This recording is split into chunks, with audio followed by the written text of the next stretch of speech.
everyone, how's it going? It's Jessie, and today I thought I would do a mid-June farm tour.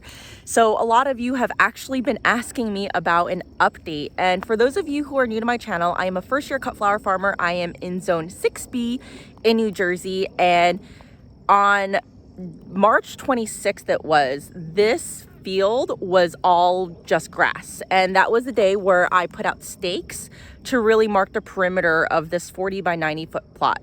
On April 1st, we broke ground with a sod cutter to basically remove the sod, and then since then we've implemented a deer fencing system here to keep out the deer, the heavy deer pressure here, and then you can see that I do have some stuff growing. So I wanted to give you an update because we are now today is June 21st, summer solstice, so the longest day of the year, which means that we are less than 3 months, or actually we're less than 2 months post finalizing this field, because it really took us until I would say end of April-ish where we actually got down compost, we got down the wood chip aisles, and we're actually able to plant things into the ground. So there are two main takeaways I want for you to have, especially if you're a first-year cut flower farmer.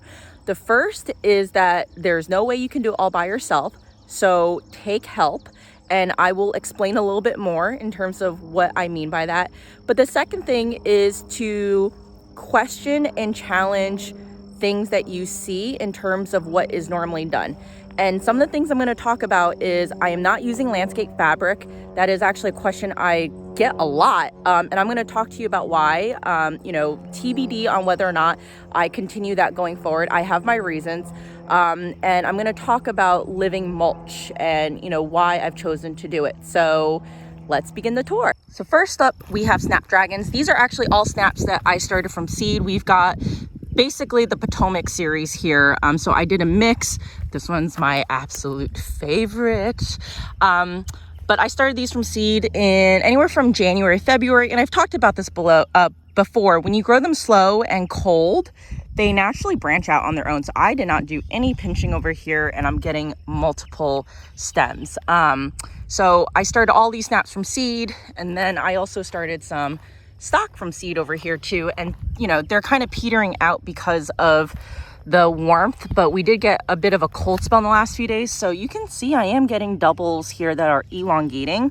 And I actually cut a couple last night to put into refrigerator for my market on Sunday. So it felt like I started a lot more than this, but this is all I got to. And I did have to move all of this stuff. So that's also a limitation in terms of why I don't have more of this stuff blooming right now. Now, I talked just before about accepting help. And I think one of the things as flower growers is we want to start everything from seed. I am not someone who is great at starting things from seed because I get very impatient. I can do it, but I like to harden things off earlier than they should be. I don't like using too much electricity and all that stuff, so I end up rushing the process. But one of the things I did was I bought plugs because I knew that with me moving in mid-March, so we actually closed on the house, I think it was like March 15th, and we moved the day after. I knew that I just wasn't going to have enough time to start seeds the 2 weeks after. I didn't even know if I was going to be able to get my germination lights or my grow lights up and running. So I'm really glad I did, because this is what I bought from plugs. I bought Snapdragon plugs. I bought about 400 of them. So these are the Potomac Varieties, and these went into the ground in, I would say it was the last week of April, and you can see there's already buds starting to form. So I feel really good about making this investment. I thought of it as insurance at the time in case if I didn't have enough plants in the ground, and you'll see that I still have some space left. So I'm just really glad that I planned ahead for this. And in fact, I ordered another series of plugs. I ordered some more Snapdragon, I ordered some celosia and some asters, and those are coming in 2 weeks, and those will go into the ground. And although I planned for succession planting, obviously life happens, and you just don't necessarily always have enough of those seedlings to put into the ground. So I will have another 500-ish plants coming to me. And so I also have some Madame Butterfly that I ordered during that April round. So these are also starting to throw some buds, and I'm pretty excited about that. So going back to the patch with the Snapdragon in stock, I also have some status that are finally coming into bloom. These had gotten chomped down by deer a bit, but they are finally throwing up new stems. And let me just say that I am seriously impressed with how many stems one good plant can throw up. I mean, we've got 1, 2, 3, 4, 5, 6, 7, 8, 9, 10 stems on this one status plant alone. Some of them are coming up a little bit shorter, so we'll see if they improve throughout the season. So like, for example, this one's pretty short, but then this one in the same plant is actually a little taller. So I'm hoping to get more out of these. I didn't have great success transplanting them. I started these in, I would say, late February, early March. And when I realized I didn't have enough status, I started these in late April, and look at this. Like, this is less than 2 months and it's already starting to throw up stems. So I have found that status as well as Gomphrena, which you will see soon, do really, really well when they are basically, you know, put into the ground as soon as possible. Other thing to know about the status is, I think I fertilized it once when I put it into the ground, but I treat status as like a weed. And the other thing you can tell is I don't have any irrigation in the ground. And part of the reason for that is because I live in New Jersey. It's not a drought area. I have relatively clay-like soil. So we get rain frequent enough in the sense that, like, I've been getting rain on a weekly basis, sometimes multiple times a week, where as of right now, I've gotten away with not needing irrigation. The plan was to put down drip irrigation, but one of the things that I started to question, and this is takeaway number 2 that I'm talking about, is I live in a climate where I do get enough rainfall. So when you put down drip irrigation, it waters at the roots, which is great. But one of the things that I question about drip is, are you training the roots to, in some ways, remain more shallow than they need to? Because when you don't water your plants, you are forcing your plants to grow their roots deeper into the ground to get the moisture from the soil that is still, you know, further down. So deeper roots result in healthier plants.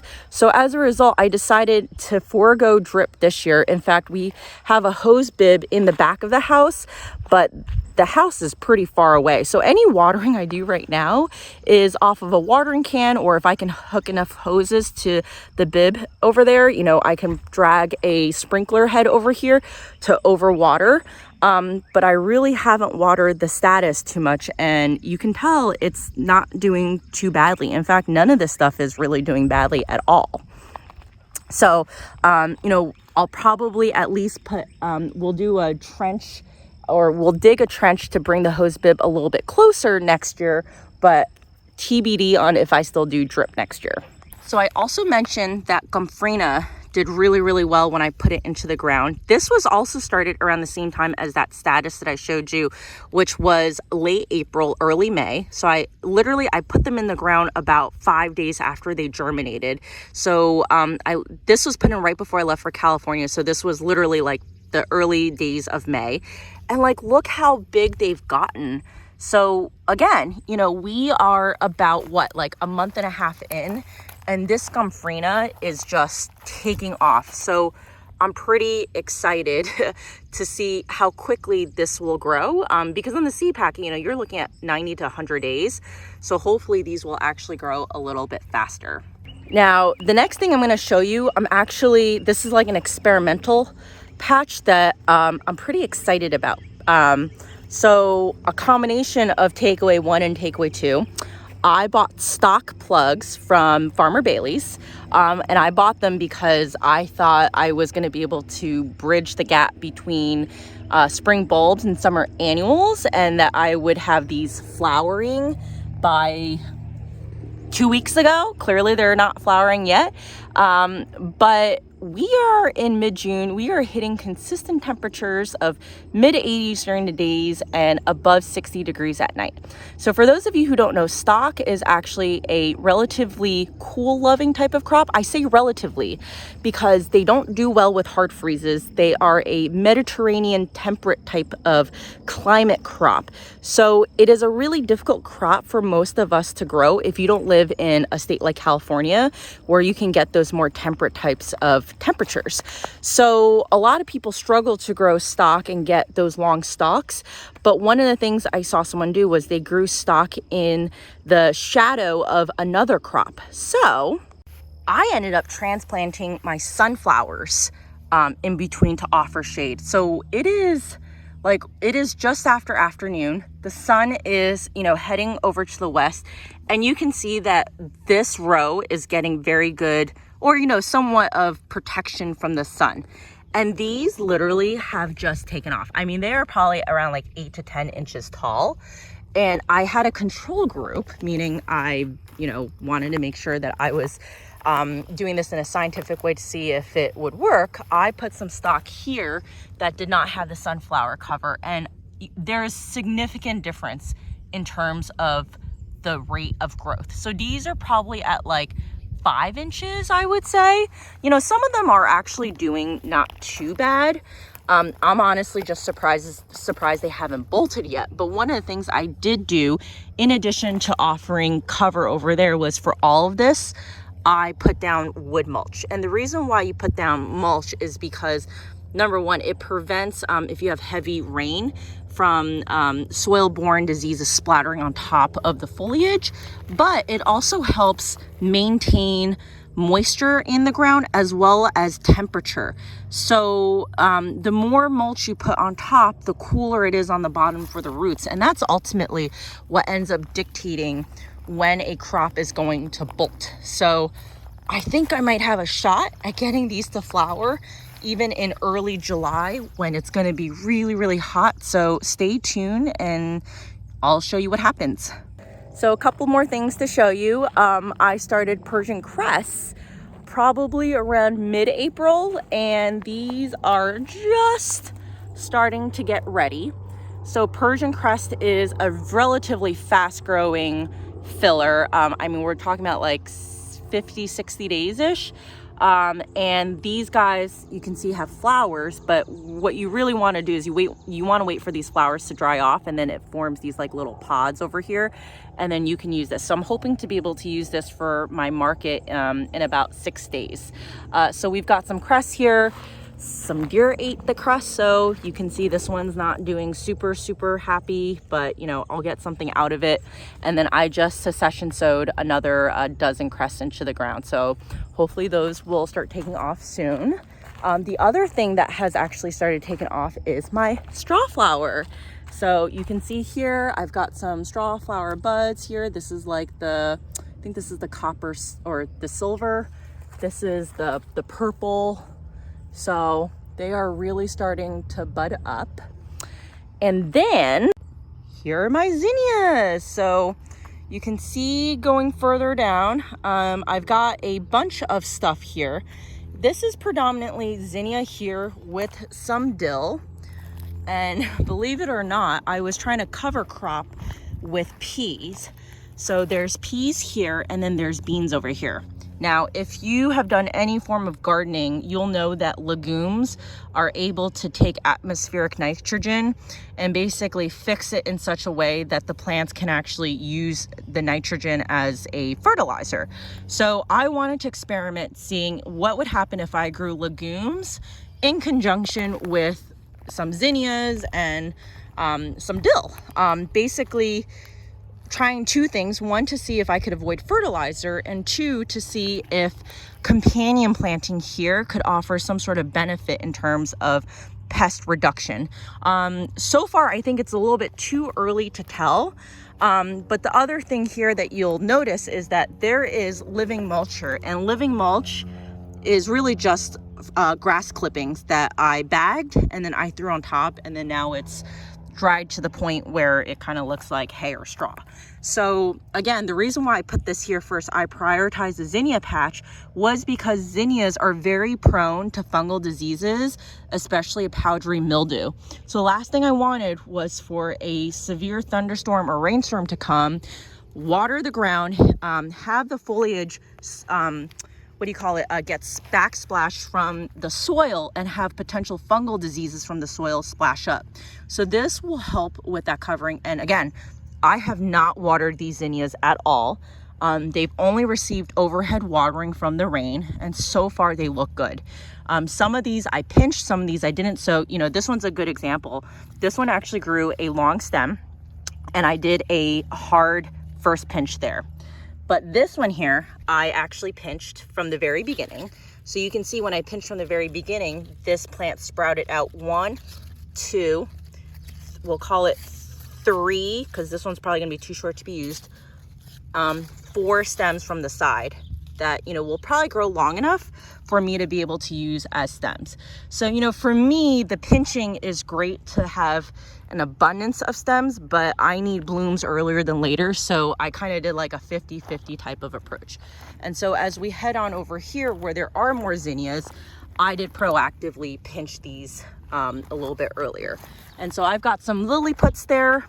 The liliput variety is technically a shorter type of stem variety. The packet says like 2 to 3 feet. I mean, you know, this is relatively good stem length over here. But this here is the Queen series. I mean, this looks like a Queen lime that's gonna pop, and you can definitely see that these are longer stems as a whole. So, you know, we've got a bunch of zinnias going on over here, and then I've continued succession planting zinnias all the way to the back. And then the dill is also definitely popping over here. And so the dill is great because I can use it in my cooking, but it also makes for a good filler flower. And this was actually all kind of just sowed in from a cover cropping perspective, and then I cleaned it up a bit to make it more tidy for the zinnia planting. Let's talk about sunflowers. Now, sunflowers are going to be the backbone of my market this year. So here are some sunflowers that I sowed back in, it was like April 10th. So these were before frost. They were soil blocked, and then I transferred them outside in like little hoops or under protective covering. And, you know, I've gotten about, I would say 10 blooms off of these. They're in the fridge right now. Some of them are just starting to bloom, like this one over here. You can see some bud formation, but I'm hoping I'll be able to get more from this for my Sunday market. And then you can see over here, these were actually direct sowed into the ground. They are all, in terms of stem length, pretty fantastic.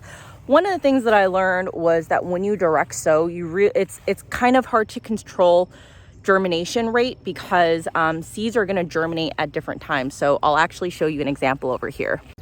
So I also direct sowed sunflowers here, and you can see that the germination is not very consistent. Like I've got 2 here, but this is actually a line of seed that I sow down. So eventually these will pop up.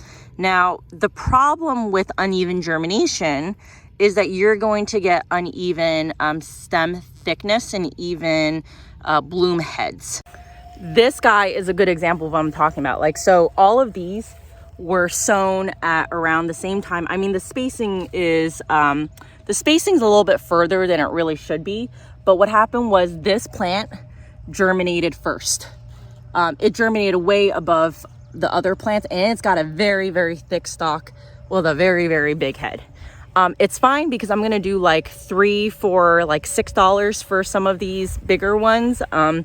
Just to they're like a statement type of plant, but they are not good in bouquet making. So I've got a couple of these. Like this one's actually a better example. Like look how thick this stem is over here, and it is right next to a thinner stem that was literally planted about, I would say that was like an inch apart from each other. So this one germinated way later. So you can see the bloom head, which is not very big, and the stem thickness is not very thick. So this one's a great one for a bouquet. This one is not a great one for a bouquet, just very, very thick. So, you know, some learnings there. The other thing that killed me in the beginning was that the birds would eat the seeds. And then I finally figured out a setting on my earthway to get the seeds a little bit deeper. So that no longer became an issue. I didn't even have to put cover over the seeds, but now it's just about germination, or not varying the germination time. And a lot of that is really dependent on the moisture of the soil. So that is a part where you do need a water in the beginning to make sure that the soil stays evenly moist for that consistent germination. And that's what I did over here. And you can see that that is way more consistent in terms of the germination growth. So that was a win for me. And even over here in this row, it definitely looks like that there's a lot more consistent germination. A couple more rows. So here we've got some cosmos. Cosmos, I pinched them a little bit. So, you know, we'll see what happens with these. I'm hoping they'll start taking off, but they've actually grown relatively quickly. I put these in I started these actually really about like 4 weeks ago. So they've gone at a pretty good pace. And what I'm really looking forward to is dahlias. So I've had a couple of dahlias bloom from seed. I was just very curious about what the flowers would look like, so I did not pinch them. But I'm finally starting to get blooms off of the tubers that I put in. So this one is a really good example over here. This guy is actually a b.a.r.e. So, you know, really excited to see how this one blooms. And it's just throwing up a very, very small bud over here. So I've got basically 1.5 rows of dahlias. It comes out to about 25 dahlias. And a bunch of them are starting to bud. So in a couple of weeks, I think we'll actually have consistent dahlias across this two rows over here. So I didn't go through every single row, but I do want to show you just a panned out view of what this space looks like. Again, it is a 40 by 90 foot space.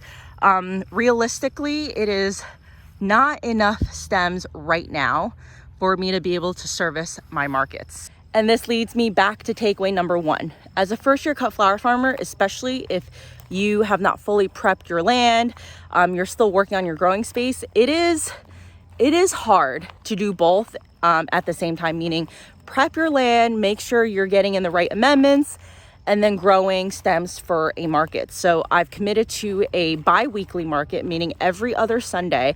And even then, it's hard for me right now to have enough stems because I could not overwinter anything. I'm really just waiting for these summer annuals. And, you know, while I put summer annuals into the ground earlier than I normally would, I didn't have enough volume to put in where, you know, I could have buckets and buckets full of blooms. So what I am doing is I am working with a local grower who, actually grows on smaller space than me, but she has a lot of blooms. So I buy blooms from her to supplement for my Sunday market. But, this is kind of the takeaway, right? Where something's got to give. For me, like, I don't need to grow everything from seed. In fact, I buy stuff from plugs. But the reason why I want to sign up for a farmer's market this year, like I committed to farmer's market before we even closed on the house because I wanted that fire underneath my butt to make sure that I would get this up, because if I didn't have the market, you can bet your butt the deer fence would not have gone up by now.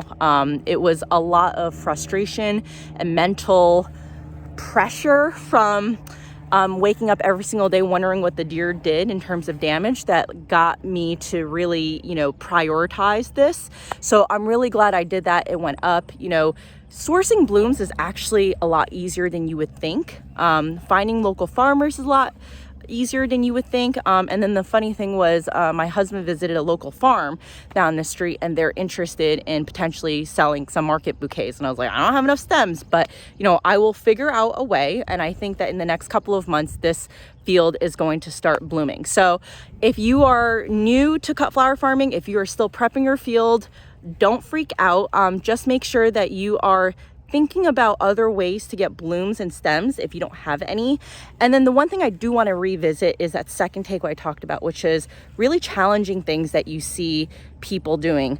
Remember, we all live in different zones. We all live in different climates. We all live in different conditions with different soil properties, right? Like, do not do what someone else is doing because everyone else is doing it. For me, not having to put down landscape fabric saves obviously the cost of landscape fabric. Now you can argue it didn't necessarily save me a lot of time because I was weeding before I was able to get the mulch down. So anywhere I put down grass mulch, the weed pressure is significantly less. Anywhere I put down wood chip mulch, there is practically no weeds. And then where there are weeds, I am actually just covering with tarp right now. So I'll give you an example. I took the shortcut for my wood chip aisles, and I'll show you a photo here in terms of the difference between putting cardboard down and not putting cardboard down for the aisles. But for the places where I didn't put down cardboard and it started growing weeds, I just put a tarp over it. So I put a tarp over here and I smothered all the weeds, and now the tarp's going over there. So, you know, this stuff is correctable. It takes a little bit of time and Mother Nature to do its thing, but it's not like I'm there pulling out the weeds, right? So the other thing with landscape fabric that I was questioning was I knew that it was going to get hot relatively quickly where I live, because a lot of us go from like winter to summer. We don't really have a spring. And I was afraid that my stock would actually get too hot underneath the black fabric.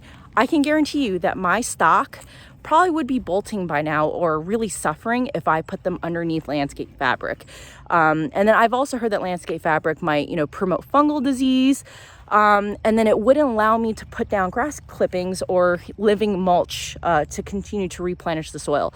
So for me, my first priority is to build soil health. And I know that that will come at a cost of productivity. I may not get as many blooms, I may not get as many stems, but again, I can always source it from someone else. I'm here for the long-term game, and I just want to make sure that I am nurturing my soil in such a way that it is going to give me better productivity in future years. So I'll be doing more videos on that in terms of just like more regenerative types of farming practices. To be honest, one of the things that I was really surprised when I came to cut flower farming is the fact that a lot of the regenerative practices that are seen in vegetable farming have not really carried through on the flower farming level. And I get it, because we are in a business where we have to grow like just aesthetically perfect stems. A one bug bite off of a petal means that you can't sell it to a florist, right? So there's a lot of pressure to spray and do all that stuff. But, do you necessarily need to spray if you have enough microbial activity and diversity and, attracting beneficial insects? So those are all things that I am experimenting with. Even growing the stalk underneath the sunflower, kind of fits into that bill, right? So I'll talk more about that later as I learn more. But, hopefully this gives you an idea of what the farm looks like right now, just under 2 months of starting the field prep work. And it gives you an idea for, I guess, what could be accomplished. And we had COVID in the middle. We had some other stuff come up, but I'm still proud that we were able to get this up. So hopefully I will see you next time, and let me know in the comments below what you're growing and what's coming up in June right now.